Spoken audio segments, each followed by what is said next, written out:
Good afternoon. Welcome to the track session. In this particular track session, we are discussing a rather important theme, which is called hyper-personalization. We are going to be deliberating the fact that how do we achieve best of the both worlds, data privacy and personalization. And given that in the current rapid digitization context, personalization has rather become a very important force. So how do we go about deliberating the privacy and the nuances associated? So I have a very illustrious panel with me to deliberate on this particular session. First, let me start out by calling Ms. Aswati Asok, Manager Privacy and Data Protection, Data Privacy Office, Infosys.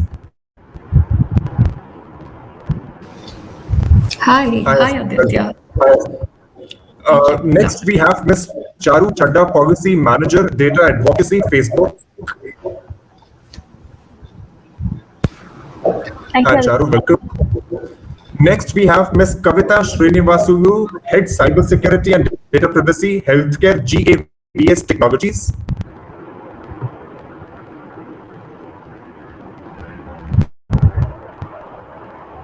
Hi, Kavita.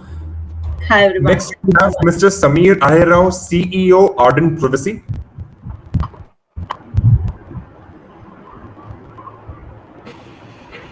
Welcome, Sameer. And finally, to steer the discussion, let me invite Ms. Shivangi Nadkarni, co-founder and CEO, Arca.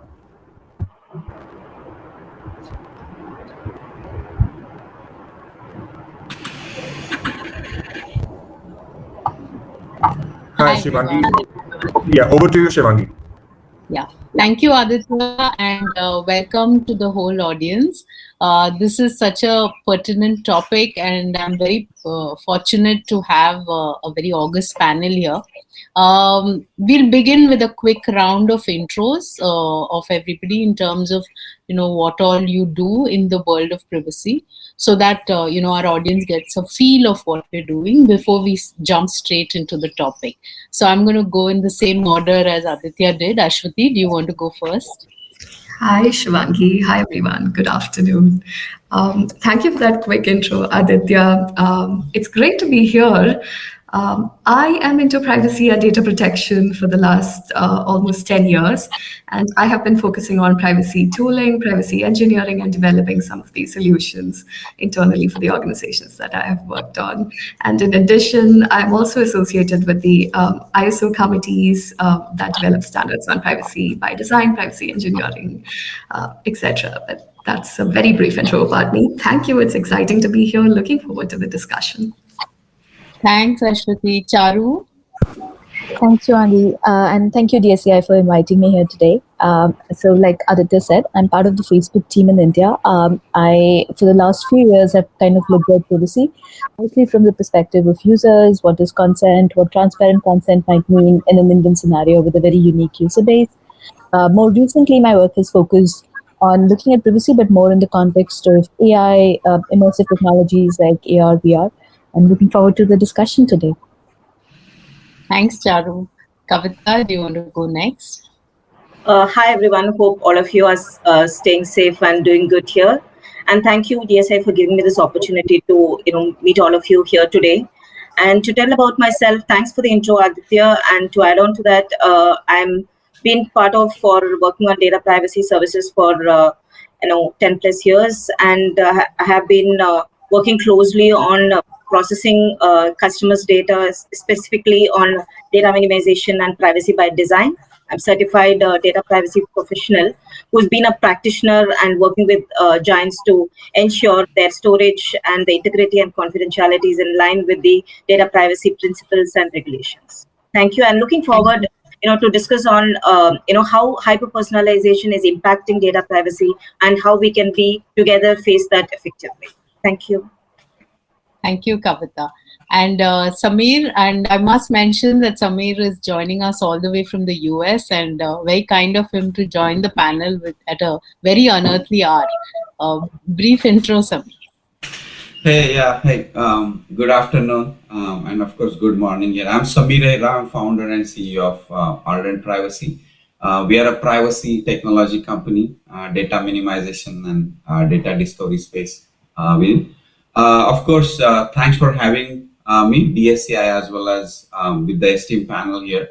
Looking forward to really great discussion on how hyper-personalization is targeting. I think the whole privacy discussions and laws and everything is moving at such a fast pace. I think there is no better time to talk about this now than later. So look forward to the great panel here, Shivangi. Thank you.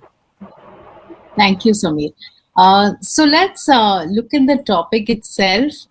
Very quick introduction about me. I am the co-founder and CEO of Arca. We've been working in the data privacy space in India for the last almost 10 years now, and have had the privilege of doing some wonderful work with DSEI as well. We also have India's first SaaS platform for privacy management. Yeah. So let's jump straight into the topic.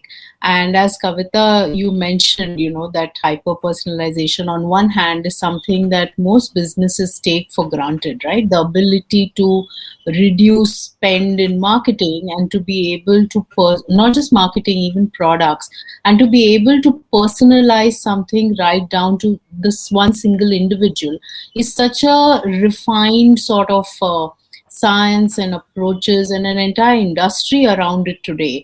And that's something which is so convenient.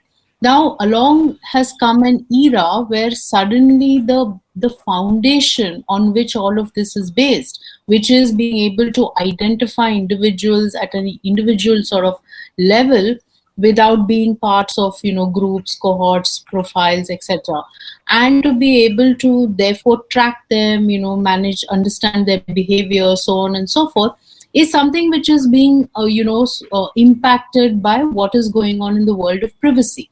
And so today, as we speak, we stand at this really exciting juncture of trying to figure out what really is going on because of one industry versus, or one force versus the other, right? And of course, into this mix are all the changes that are being brought about by the tech giants, big tech, as we call it, and the impact of them giving more power to consumers, and therefore what is going on. So that's why this panel for me is very exciting. And let's get into understanding some thoughts around. The first question I have for all of you really is the hyper personalization party over? Or do you think that there is a way to balance the two? And while you give more power to us as individuals, is there some way that we can sort of understand what really is happening in this area? I'd really like to start with you, Kavita.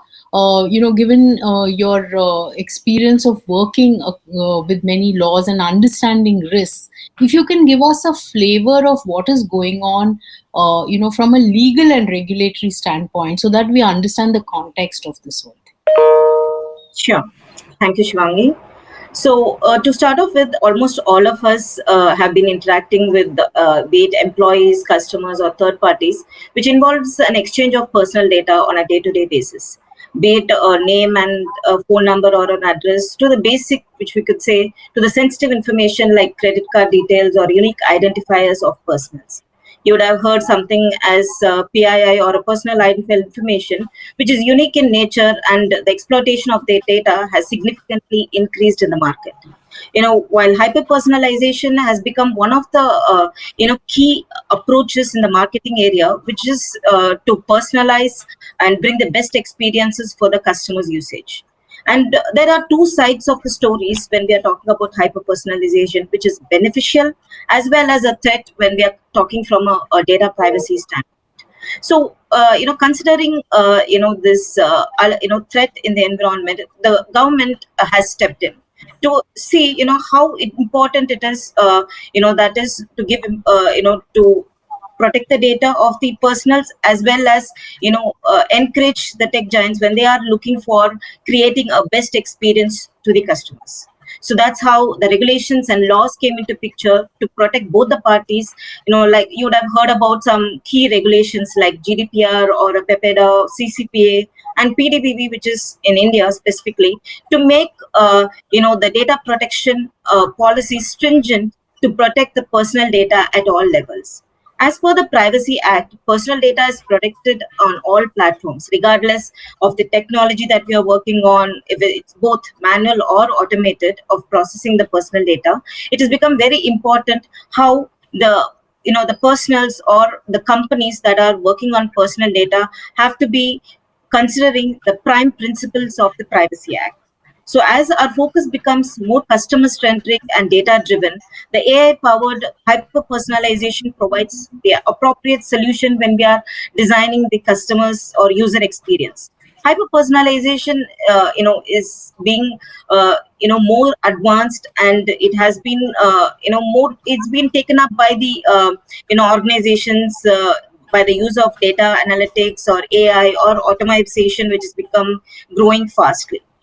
So through hyper personalization, companies can send lot of contextualized communication to specific customers in understanding their needs, their wants. If for example, if you are looking for buying some kind of handbag or shoes, for example, I'm taking, once this data that is prevailing in the environment is becoming exposed, that's how we take up the data driven in the or data available in the market and make it more personalized and take it to our customers to make it more interactive, more engaging, and drive better results across the marketing funnel that we are utilizing. But there is a dependence on customers' personal information when we are looking at designing this hyper personalization strategy. So this has become very stringent, because as far as positively or we are at a companies level, we are using it for the positive approach. There is always the hackers making it more attractive to obtain unlawful information and arriving at lot of privacy incident, which we will discuss in detail more. But there is a high need for us to protect the personal data to create the best user experience. But what are all the best experiences or best approaches to stick to that is the privacy principles in anticipating and plan tighter regulations on data security, in the sense giving the space for protecting the personal data by getting proper consent, where our customers know for what reasons we are acquiring the data and going to use it for the same, and embrace the spirit of law. If the laws regulations have to be followed strictly, considering the impact to business in case if the data is going to be exploited or released. So we'll have to be very transparent while we are engaging with the customers and discussing about their details, and with appropriate levels of consent and optimization. So with this, Shivangi, I would like to give a handover and go for any questions if necessary. Yeah, I think we'll take questions right at the end. Yes. Okay. Yes. But thanks, that you gave us a wonderful sort of view of hyper-personalization and how organizations relate to it. And I'm going to use this opportunity to move to somebody who's on the other side of the table, Charu. And, if you could give us the perspective of how, big tech, who looks at using a lot of this consumer data, how are they approaching this whole thing? Thanks, Shivangi and Kavita. Thank you so much. I think just taking a lead from how Kavita built the argument, there it's obviously been a lot of developments, in the regulation space that have kind of formed it.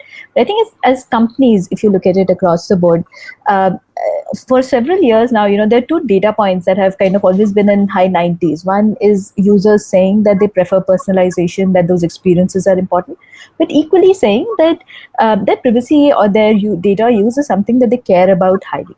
And therefore, if you see that as a company, you don't, these are not against each other. You would just see these as consumer preferences. So I think the first point, and almost kind of re-emphasizing what Kavita said, that they're not, these two requests or expectations are not in conflict with each other.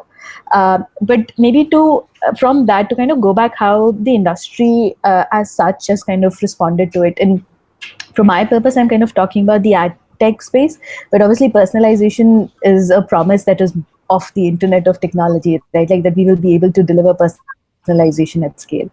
But if you look at mostly, the advertising space, I think a lot of what we talk about in terms of data transfers has literally been built around cookies. It started mid 90s. So in some ways, it's high time that we looked at it and we kind of redesigned what it was happening. But if you, I would say we could kind of almost split how the industries kind of evolved to it in three phases. Really, the first phase, and maybe 2 or 3 years back was really around this idea of transparency, right? Where you increasingly saw whether it was Google or Android or Facebook kind of trying to provide tooling that helped people understand what was powering these experiences. And in some ways, for example, making it more evident that you were giving permissions, right? So there was a phase where if you gave permission on an Android phone, and Android will give another system level preference to say, are you sure you're sharing this data, right? But at that point, it was more of an information. You kind of got to know you were doing this, but control was kind of limited. Similarly, for example, at Facebook, there were ways to kind of customize your own ads experience. There were ways you could say that I'm not getting targeted for this, or should I be allowed to get targeted for this? And a lot of this was really built around kind of trying to increase transparency of how data use was happening. The second phase that we kind of see now a lot more is really around control and meaningful control. And we saw this in iOS, where it was just about which app, what are they expecting, just the granularity of information. Even in Android, we kind of see that when apps trying to access something, it kind of gives you options that seem more relevant. So it would go on to say, do you want to share it just this time? Do you want to share it continually? So almost this consumer focus on saying, okay, how are we enabling the user to be more in control of their own experiences, to have both an understanding and control. And I think the third phase that we can almost kind of go on to is to look at the more fundamental issue, right? The value exchange, the data. Where does personal data actually need to be traveling? Are there better technology solutions that we have, right, that can, the federated learning, that maybe some of this transfer doesn't really need to happen. This accumulation does not need to happen. And that's really the phase we're kind of getting into. And a lot of tech companies, and especially Facebook, kind of feel that that's really the role where technology can play in. That's really where newer technologies, newer ways of thinking about how data transfer needs to happen will play a bigger role. Okay. So I'll stop at that.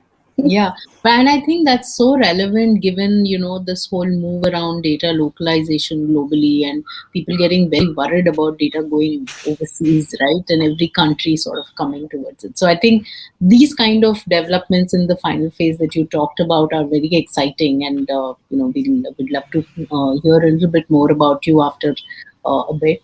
So now you've talked, Kavita and Charu, you've covered, set the context very beautifully about, what is really the situation in the world. Now, I'd like to sort of flip it a bit and try and look at it from an organization's perspective, because if organizations are expected to meet the expectations of the ecosystem around them and all stakeholders, whether it's customers, whether it's consumers and others, implementing that itself is a huge challenge, right? And I'd like to hear from, Samir and then Ashwati, given both of you have so much of experience of working with clients, especially overseas, which are more mature markets. And what are the typical challenges that organizations face, even if they have to start meeting expectations? Samir, maybe you can start on this. Yeah, I think, can you hear me? Okay. Yes. Yeah. So I think we are in a very first phase of privacy, right? I think Charu and Kavita actually did mention how. So from organization standpoint, what we are seeing, number one is the whole awareness, right? There is an increased push and expectation. So privacy is not just about the regulation. It is, I think, more of a business enabler as a consumer trust. I mean, Apple actually made a big announcement like last quarter. Their entire actually keynote was whole about the new options, and they're empowering users with this. And the big story about that. But what I'm saying is, of course, the transparency as well as the choice of what eventually users can do. From organizational perspective, I think we got too used to use hyper-personalization, like kind of took it granted, especially from the organization, just because nobody knew, right? This much. So I think people exploited, I would say, or rather businesses have everything to, as far as your marketing goes, as far as the public facing who you can target. There were not a lot of, because it was like evolving field. But I think there are increasing push towards both. The number one driver what we are seeing from organizations for doing that is if you hyper personalize more, or if you basically make users experience like so intrusive to their browsing experience, they're just gonna leave the platform. And we saw that increasingly on all this popular social media. So number one is that. Number two, organizations have a lot of challenges in terms of where is all data and discovery, and I won't get too much into that. But what I'm saying is that's really the two. The one is regulation, one is the basically the push from the consumers, which is actually forcing organizations to do privacy seriously. And I think that's one of basically drive privacy more than anything else. And of course, regulations will basically top, and we saw some hefty fines there. So that's a lot we are hearing from almost every organization there. Regulation can do a lot. I mean, you have to basically comply with certain things. But I think the more pressure is going to come from consumers, and the challenges for organization to keep, because the moment actually you send or make user experiences intrusive, they actually leave the platform. So whether it's your HubSpot email, whether it's Facebook, or whether it's LinkedIn or whatever, the more target you do, the thing is you're gonna lose the business. I think that's where we are hearing increasingly a push for basically paying attention to the kind of giving user controls and better privacy designs in that. Great. Samir, but I'm going to come back to you with the quick question. You've got extensive experience in data discovery, right? I mean, that's your it's an area of specialization for you. Can you throw some light on the kind of challenges that organizations face in just discovering their personal data? Because, everything sort of sits on that, right? So this is the foundation. So if you can give us a quick view of how you are seeing organizations grappling with that issue. Yeah, so I'll tell you, I had a privilege of talking to almost 150 chief privacy officer last month.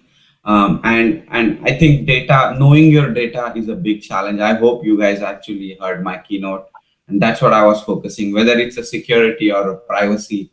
We are in this whole data driven world, right? We all love data. We want to harness data, benefit from that, which is of course great thing happened to the mankind. But the problem we are saying is we do not have a control over this data, right? And we do not know where the data is.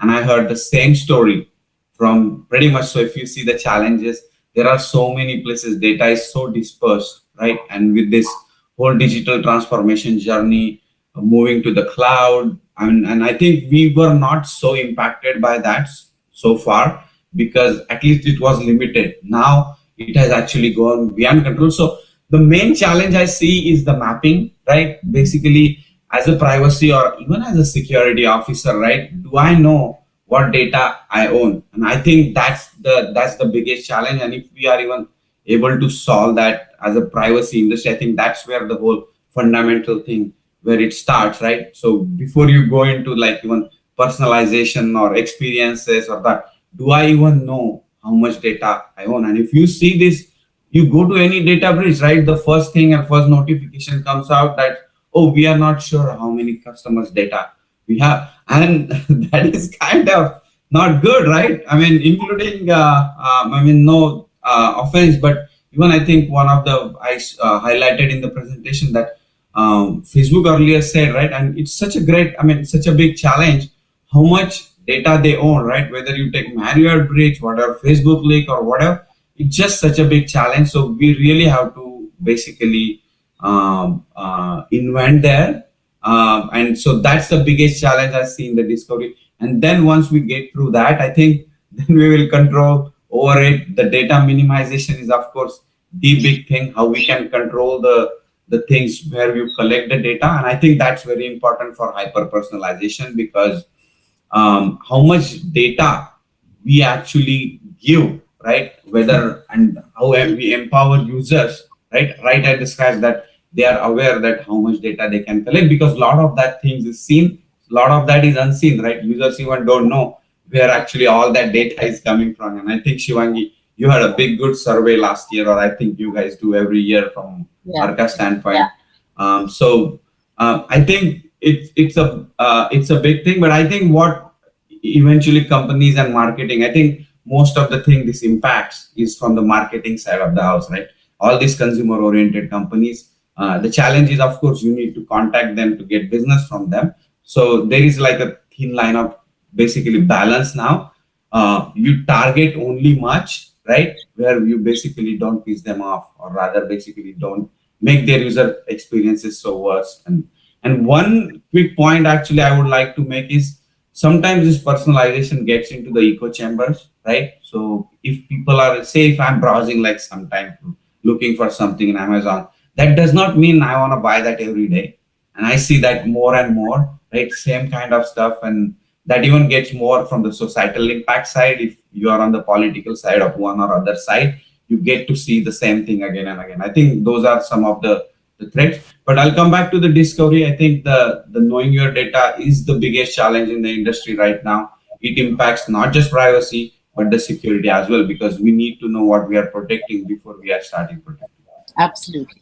Thank you so much. That gave a good understanding. Ashwati, over to you, because I'd like you also to share your perspectives of seeing various use cases with clients. Thank you, Shivangi. So, two questions, right? What are the challenges and what are the cases here? Now, I want to bounce off of something that Samir said earlier. Transparency, usability, and improved engagement are conflicting in a lot of senses. And when we are targeting hyper-personalization, almost always the end outcome is improved engagement.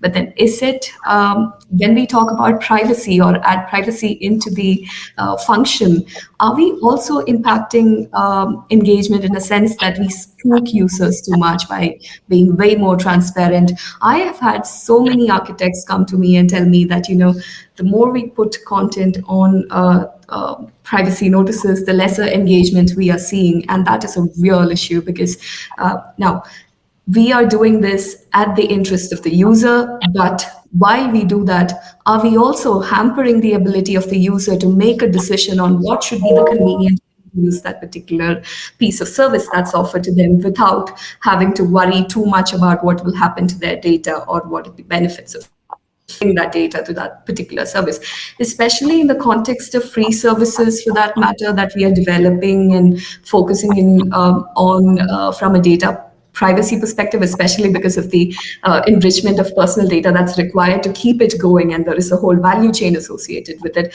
From that context, it is very critical to ensure that users are always in the loop and not spooked, and it drives up the engagement and also doesn't bring down the value of the outcome that is given by the service. And to do this, a great privacy by design program has to be in place, and privacy engineering is at the center of all of it, right? But how do we achieve that is a big question, because while we do talk about privacy enhancing technologies and tools and such, one is that it enables the compliance part of the problem that we talk about from a privacy context, but are we also looking at the design part of the problem, the business part of the problem? Now, one of the key challenges that business always comes back to us and tells us is about how much we need to do from a privacy point of view to help, ideas like this float. From hyper-personalization point of view, especially, it has been more about usability of all the use cases in general. And business has a general tendency to look at this as an afterthought from a compliance point of view, because it's traditionally been perceived like that, especially in organizations that are into services. But then again, we are also seeing that in the recent times, privacy is increasingly being recognized as a differentiator in the market, which can be sold as a differentiating point for your product, for your service at any point in time. That will get you an edge over your competitors. And that recognition is coming from the users, from the market. So the more you recognize that the users are very much part of this conversation that you're having at this business end, the better you can drive the outcome, in a sense that ties together business and privacy and the compliance and legal issues that come with it, etc. Now, these are, again, from a challenge point of view, we will have to talk about usability and the cross-border aspects of data, regulations that are happening from a privacy point of view, focused on personal data, etc. But then again, considering this is a differentiator, this is an exciting time to be part of the team that designs these solutions, that conceptualizes these ideas, and positive sum game in its truest sense that gives back to the customers. And I have been recently thinking, and I have been noticing this as a trend as well, that more so than ever, consumers are part of the game. They are in it. They are being valued for the contribution that they are making, especially in terms of services that do not offer or do not ask them to pay money to use them, etc., in terms of the personal data that they're providing to the value chain. Now, there have been many models that we have seen in the past in the business context where consumers are incentivized for the personal data that they're providing. And recently, many regulations like the one in CCPA do recognize the fact that it is possible that the personal data may be sold in exchange of a service. And that is a very conscious choice that a user is making. And business can recognize that and publicize the fact that this is the information that I'm going to take from you without having to scoop them in every step of the way when they are engaging with a particular service. And in that sense, I think considering the 360 degree view that is required for hyper-personalization to really work from a personal data point of view, getting users on board and rewarding them, incentivizing them more, not just letting them participate in the sense of offering them transparency and choice, but also giving back to the users in terms of incentives for their personal data will be a founding pillar of getting them in the center, down in center of every action that's happening on their own personal data. And that is the best way to exercise rights, in my view. Interesting. Thank you. So the sense I'm getting is that it is, compliance is just one of the things. It's not the only thing. And therefore, while you may start with that, there's so much more.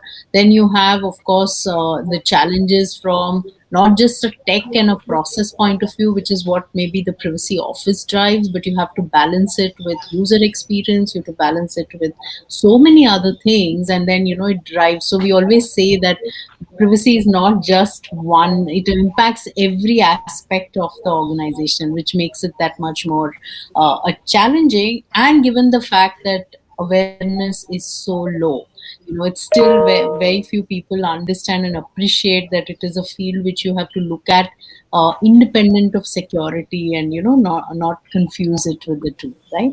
So we have just 5 more minutes left, and what I'd like to understand from each of you, your views of, we've talked of the situation, we've talked of challenges. What could be possible solutions? They could be in terms of tools, in frameworks, approaches. What do you think? I'll start with Kavita again.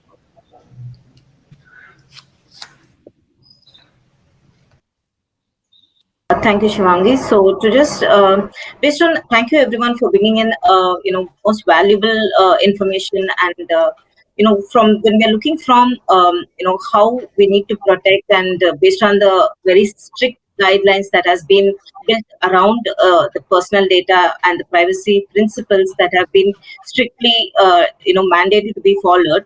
Any information related to the person, if it's exploited unlawfully in the market, that is classified as a data breach.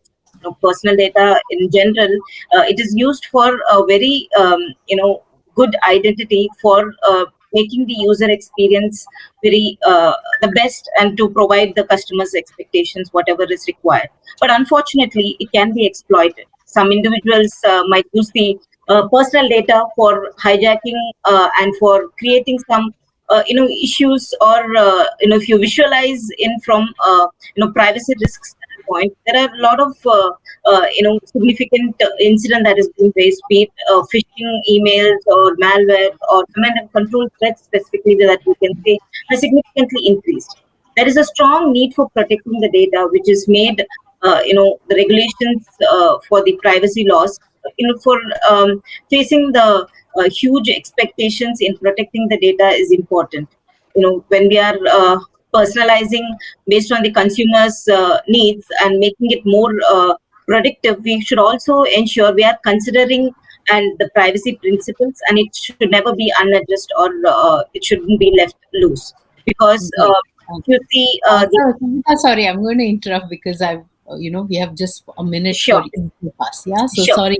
I'm going to move over to Charu. Charu, if you sure. can give us an idea of some of the tooling that you've been talking about. Sure. So I think maybe a couple of, and I'll just leave the names there. So earlier this week, for example, Facebook kind of spoke about our approach to privacy enhancing technologies. Many of these were open sourced also as part of the announcement. So multi-party computing, on-device, differential privacy, how we are actioning some of these technologies as part of our own frameworks, but also how we think they can contribute to the bigger thinking in the ecosystem. So I'll kind of encourage the speakers to kind of have a look at some of this work. I think will do more justice reading about them or kind of looking them up on GitHub. And the other thing I just wanted to kind of address is, as much as we're kind of thinking about fundamentally how these frameworks will change and how the industry needs to evolve, I think there's a lot that has happened on the user interface side as well. And as both Aswati and Samir kind of pointed out, that they are actually a really big part of this conversation. So a lot of tooling that has kind of emerged over the years, whether it's from how do you manage your privacy settings, from being in this obscure place in settings to being really right up front, where there has been a really big focus for Facebook in terms of how are you just making sure that the user knows where they are, they're feeling in control. So I would say that as much as a company, we're kind of almost looking at it as from both sides, right? How much is our user being part of this, but also just how fundamentally some of these frameworks need to change, not just at a company level, but at an industry level, and how are we going to kind of all build it together? Thank you. Samir, minute on what could Yeah, be yeah, possible. I'll be quick. So I think from consumer perspective, the good thing is that, and I'll take that side. There are a lot of browsers, right? Browsers like Brave, and then search engines like DuckDuckGo and Niva. I think people have a lot of choices, right, in terms of what they do. And actually, like Ashwati said, interesting point about the getting paid for stuff. I think they pay in cryptocurrency if you use or basically sign up for a few things. I think that's gonna be a next era. I hope it happens much, but I think all these tools, right, consumer oriented tools, which are coming as a part of the privacy aware browsers, I think people should use if they don't really, and that will actually move all these big techs to actually put that capabilities in their tool set itself, right? Let those Apple, Android, and all those phones. And I think that's where the push is going to come from. Thank you. Thank you. And Ashwati, a quick wrap up from you. You're on mute, Ashwati. You're on mute. Oh, there we go. I think I lost 5 seconds there, but quickly, I think there are very few off-the-shelf solutions that are available that is actually enabling the conversation that we are talking about here. I mean, the things that we actually want to operationalize, there's very little that is supported by off-the-shelf solutions out there. But then this is a great time market as well, is what I want to say for the listeners out here. I mean, there's a great opportunity to move away, not just look at this from a data protection standpoint. Traditionally, we have always enabled privacy and truly in its great sense from maybe encryption, from discovery, from the security sense of things really well, and it's matured. There is a huge gap that we need to bridge in terms of the core privacy tooling part of things that is not happening as much. But I see there's a lot of buzz that's happening in India in that sense, and I would like that to grow further, especially in terms of some of the fundamental things that we have challenges in, like deletion, dynamic consent, and choice and transparency mechanisms that maybe not just look at it from a standard flat text point of view, but also it interacts with the user in a much more innovative way. And these are some of the specifics, but in the interest of time, I think I will wrap here and would like to say that maybe in the next year, we get to hear from a lot of industry representatives who has done great work here, and much more great work. There's definitely a lot, many already. But yeah, we will have a lot more solutions is my hope. And thank you. Yeah. Thank you so much, all of you. I think in the interest of time, otherwise I'm sure we can have an entire day-long session on this. There is so much to the whole hyper-personalization versus privacy debate. Thank you very much. Wonderful panel. And I've taken away so many points, and I'm sure so have our audience as well. Thank you so much. Thanks for having